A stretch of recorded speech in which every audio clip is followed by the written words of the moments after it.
రైతుల సమస్యలపై నిర్లక్ష్యం తగదని మే నెలాఖరులోపు వారి సమస్యలను పరిష్కరించకపోతే రైతులతో కలిసి ధర్నా చేస్తానని ఎమ్మెల్సీ భూమిరెడ్డి రామ్ గోపాల్ రెడ్డి అధికారులపై ఫైర్ అయ్యారు. ఒకరోజు జీతాలు ఆలస్యమైతే గగ్గోలు పెట్టే అధికారులు నెలల తరబడి రైతుల సమస్యలను పరిష్కరించడంలో తాత్సారం ఎందుకు చూపుతున్నారో అర్థం కావడం లేదన్నారు. పరిష్కార వేదిక ద్వారా వచ్చిన అర్జీలను తూతూ మంత్రంగా విచారణ చేసి వాటిని పక్కన పడేస్తున్నారని మండిపడ్డారు. జిల్లా కలెక్టర్ చొరవ చూపి చర్యలు తీసుకోవాలని డిమాండ్ చేశారు. ఆంధ్రప్రదేశ్ వ్యాప్తంగా 2022 సంవత్సరంలో భూములకు సంబంధించిన రీసర్వే కార్యక్రమం ప్రారంభం కావడం జరిగింది.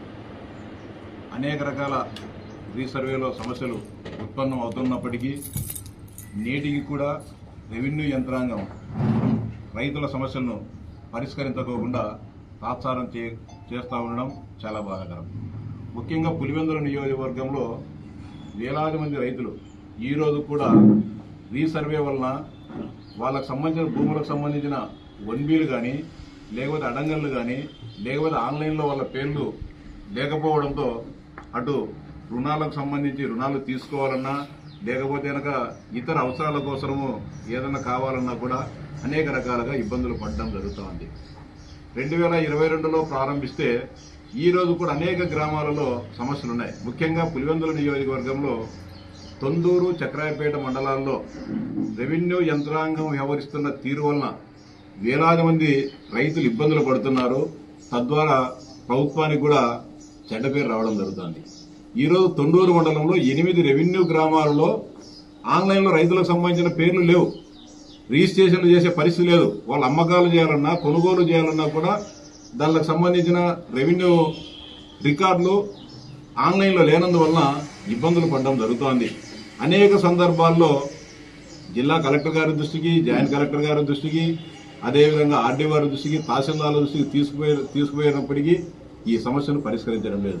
అనేక సందర్భాల్లో అటు కౌన్సిల్ సమావేశాల్లో కావచ్చు, అదేవిధంగా తెలుగుదేశం పార్టీ లెజిస్లేచర్ పార్టీ సమావేశాల్లో ముఖ్యమంత్రి గారు దృష్టికి తీసుకుపోయినప్పుడు ముఖ్యమంత్రి గారు స్పష్టంగా చెప్పడం జరిగింది, రైతులకు ఎలాంటి ఇబ్బందులు పెట్టవద్దు, రీసర్వే కంటే ముందు ఏదైతే ఆన్లైన్ రికార్డులు ఉన్నాయో వాటిని రైతులకు అందజేయండి.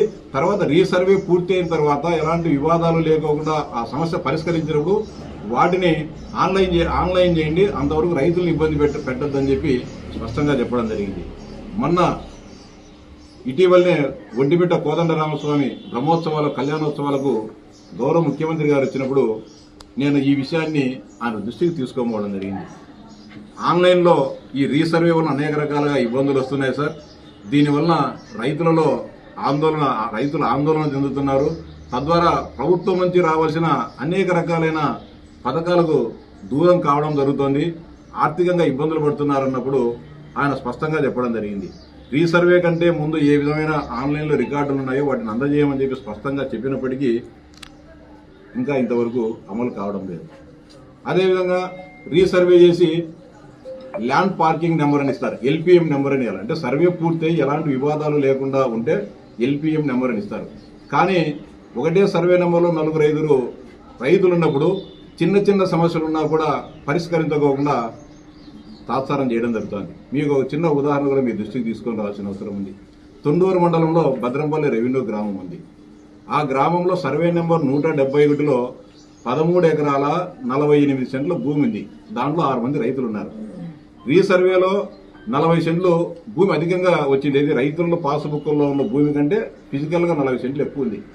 2022లో సర్వే చేస్తే ఈ రోజు కూడా సర్వే దాంట్లో భూమి తక్కువ వస్తే రైతుల దగ్గర విభేదాలు వస్తాయి, భూమి ఎక్కువ ఉండేప్పుడు విభేదాలు రావు. ఆ చిన్న సమస్యను కూడా పరిష్కరించుకోకుండా 3 ఏళ్లుగా తాత్సారం చేస్తా ఉన్నారంటే ఎంత నిర్లక్ష్యపూరితంగా, రైతులంటే ఎంత ఏహ్యభావంతో రెవెన్యూ యంత్రాంగం వ్యవహరిస్తున్నారో ఒకసారి ఆలోచించాలి. నిన్న రాత్రి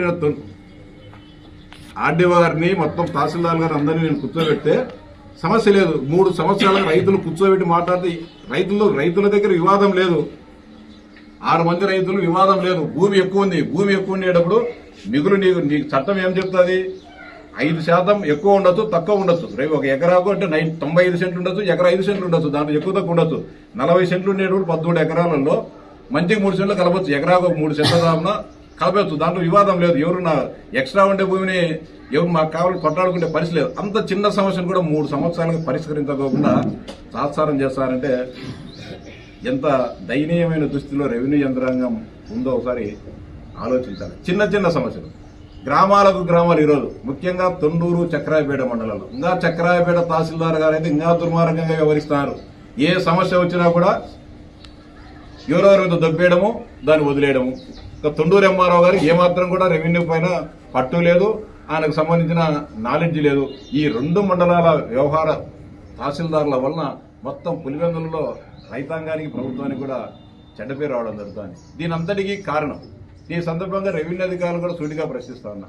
చిన్న చిన్న సమస్యలు 2-3 రైతులు మీ దగ్గర కూర్చోబెట్టి ఏదైనా సమస్య ఉంటే పరిష్కరించాల్సింది పోయి ఏమి లేకోకుండా నెలల తరబడి సంవత్సరాల తరబడి దానిలో జోలికి పోకోకుండా మళ్ళీ 2వ విడత రీసర్వే అని చెప్పి మళ్ళీ ప్రారంభిస్తా ఉన్నారు. నేను విజ్ఞప్తి చేసేది ఒకటే రెవెన్యూ యంత్రాంగానికి, మొదటి సర్వేకి సంబంధించిన ఏమైనా సమస్యలు ఉన్నాయో రైతులందరినీ కూర్చోబెట్టండి, మాట్లాడండి. ఇటీవల ఈ సమస్యలన్నీ పరిష్కరించాలని చెప్పి ప్రతి గ్రామాల్లో రెవెన్యూ సదస్సులు ఏర్పాటు చేయడం జరిగింది. రెవెన్యూ సదస్సులలో వచ్చిన ఫిర్యాదులు ఏం చేయడంలే. ఏం చేస్తున్నారు, తహసీల్దార్ ఫిర్యాదు చేస్తే ఆర్ఐకు లేకపోతే వీఆర్ఓ దాన్ని బదిలీ చేసేసి పరిష్కరించడం అనేది రాస్తున్నారు. పరిష్కరించడం అంటే తహసీల్దార్ దగ్గర నుంచి వీఆర్ఓకు ఆ పిటిషన్ వచ్చి పరిష్కరించడం కాదు. రైతులు సంతృప్త స్థాయిలో మా సమస్య పరిష్కరించబడింది అని చెప్పి ఆనందం వ్యక్తం చేసినప్పుడు ఆ సమస్య పరిష్కరించబడుతుందని చెప్పి రాయాలి తప్ప పైనుంచి కిందికి, ఆ కింది నుంచి ఇంకోసారి పోతే పరిష్కరించడం అనేది కాదు. నిజంగా రెవెన్యూ యంత్రాంగం పరిష్కరించాలంటే 4-5 రోజుల్లోనే ఒక్కొక్క రెవెన్యూ గ్రామానికి సంబంధించిన సమస్యలు పరిష్కరించే శక్తియుక్తులు ఉన్నాయి. కూర్చోబెట్టి మాట్లాడడంలో ఎవరితో కూడా మాకేం సంబంధం లేదు, మా జీతం మాకు వస్తుందని చెప్పి మాట్లాడుతున్నారు. ఒకరోజు జీతం వస్తే ఆందోళన చెందుతున్నాం.